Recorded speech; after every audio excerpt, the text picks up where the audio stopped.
Good morning, YouTube. Spring is here and we are getting ready for the holidays.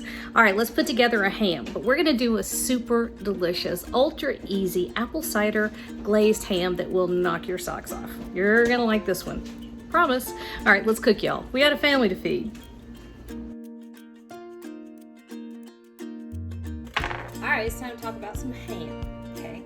That's what we're gonna do today. So we're doing a basic, simple, easy glazed ham. We're doing it with a little apple cider, and I might throw some maple syrup or sorghum or molasses in there. I don't know yet. Okay, so big fat ham. I don't know how big this is. Probably 7 pounds. Okay. Now, you're not ever really gonna get a whole lot of flavor inside this ham because it's already cured, okay? It has already taken up all the flavors of the smokes or the spices or what have you when they cured it. The only way you're ever gonna do that is to get a fresh ham, and those are hard to find. But anyway, one thing that you see a lot is people doing that little crisscross thing with the cloves, and that really doesn't do a whole lot, except it's pretty, okay? So I'm gonna show you how to do it. I particularly don't care to do this very much because I'm not crazy about cloves, but I'm gonna show you how to do it because if you like it, knock yourself out. And it really, you know what? It's so easy. It doesn't take a whole lot of effort. So you're just taking a knife, just a little whatever, and you're just running lines diagonally across, and you're going to go through the skin, and you're going to go through this fat cap. This is skin, this is fat, and you're just, this is it, running all the way across. Now this is the bone, so you're really not going to get through the bone, but you can get through that skin on top of the bone. All right, so now we've come across this way. We're just gonna do it this way. We're just crisscrossing what we did a minute ago. And in a second, you'll go, oh, I see.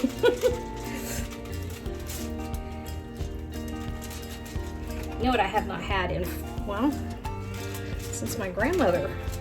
I haven't had a ham with pineapple. I think I might have to do that. I've been thinking a lot about some vintage and retro recipes just recently, and I think we might need to break some out. we may even make some Jello molds. Okay, so once you're dealing with this bone, let's see, where's my bone? Just kind of be careful where you're cutting. You're not, obviously, you're not going to cut through the bone. You're just trying to score the skin on top of it. All right, so there we are. Here's our little ham we cut up, and we have whole cloves. These are incredibly strong. The flavor is deeply intense, especially if they're real super fresh. All right, and here's just the traditional way of doing this. So a clove is kind of pointy, and you see here, if you pull down a little bit, you can see you've made little triangles or I guess diamonds all over your ham with a little paring knife. And all you do now is stick your cloves in the points of your triangles. See? Looks fancy. That ain't fancy. Looks fancy. I think we need to do one with pineapple and cherries. That would make me feel like it was 1978 again. I think that's perfect. Everybody needs a little 1978 again. All right. I'm not gonna make you watch me do all of this, but you know, there it is. That's how you do it. I'll be back in a minute when he's been studded. All right, there we go. He's been studded. See? And remember, that step is completely 100% optional. You don't have to do that. All right, so I've got my oven preheated to 350 degrees, and he's gonna go in there for about 2 hours, okay? I brought it out of the refrigerator about an hour ago, so it comes up to room temperature. That means it won't take quite as long for it to come all the way up to 140 or so. That's about what we want. All right, the only thing I'm gonna do at this point is take my little half cup of apple juice. I'm just pouring it right down in the bottom. There's no science to that. You can use water if you want to. You can use broth, you can use whatever. This simply creates a little bit of moisture, and you may get a little perfume of the apple juice up into the meat. You're not gonna get a whole lot in there, remember? But you can get a little hint if you're careful. So I'm gonna pop this in the oven, and then I'm gonna be back to show you how to make the glaze. That is where you get the flavor.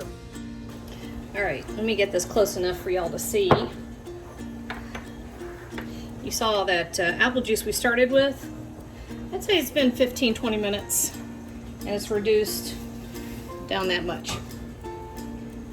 A lot. Okay, so let's finish up. Well, let's get our tripod not to not to take off of this. Okay, so we're gonna reduce our heat. You don't really need to cook it or reduce it anymore, so we can turn the heat way, way down. The cooler it is, the more viscous it will be, so if you let it get cold, it'll be hard to spread. You wanna keep it nice and loose so you can spread it over your ham. All right, half a cup of maple syrup. You could use sorghum. Can't believe I'm out. I love sorghum. It's one of the best things the Appalachians have to offer. But I'm out. Okay, half a cup of apple jelly. Ham naturally is kind of salty, and there's a little hint of a smoke to it. So nice and sweet is a really good backdrop. I don't want to get too sweet. So that ain't gonna work. All right, we don't want to go too sweet. So I'm adding about a quarter of a cup of Dijon. This is a whole grain Dijon. About a quarter cup.